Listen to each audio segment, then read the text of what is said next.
তারকেশ্বরের দীপঙ্কর হালদার রোজ ভোরের ট্রেনে কলকাতায় আসেন,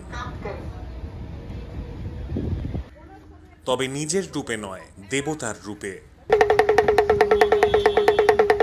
দীপঙ্কর বহুরূপী, হারিয়ে যাওয়া ঐতিহ্যকে এখনো বাঁচিয়ে রেখেছেন তিনি। মহাদেব সাজতে সবচেয়ে ভালোবাসেন তিনি।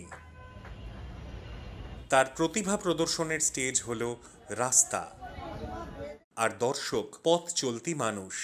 মানুষ খুশি হয়ে যা দেন, সেই টাকাতেই সংসার চলে তার। সন্ধ্যের পর বাড়ি ফেরেন দীপঙ্কর।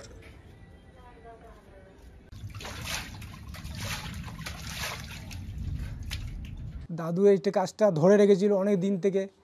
আমি ওইটা দাদু আমাকে বলে গেছে, তুই যতদিন বাঁচবি তুই এই কাজটা করে যাবি।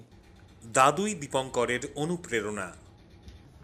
তিনি মারা যাওয়ার পর গ্রাম বাংলার এই পুরনো ঐতিহ্য ধরে রাখতে গ্রামের মানুষকে বহুরূপীর সাজ শিখিয়েছেন তিনি। তবে এখন আর কেউ শেখার আগ্রহ দেখায় না। প্রতিবেশী এই শিশুটিকে এখনো বহুরূপী সাজান দীপঙ্কর। আগে যেরকম একটা শিব সেজে যাচ্ছি, কত একটা বাচ্চারা আগ্রহ থাকতো, এই শিব বাবা আসছে, এ আসছে, অনেক লোক সব বউ সব বাড়ি যেত বাড়ি থেকে, এই শিব আসছে একটা। আর এখনকার জেনারেশন গেলে, ও বাবা শিব আসছে, ঠিক আছে শিব আসছে, এখন ওই সব শিব কেউ ধ্যান দেয় না এদিকে।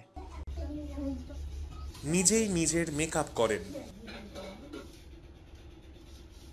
হিন্দু দেবতা মহাদেব, কালী বা অন্য চরিত্রে তিনি নিজেকে ফুটিয়ে তোলেন।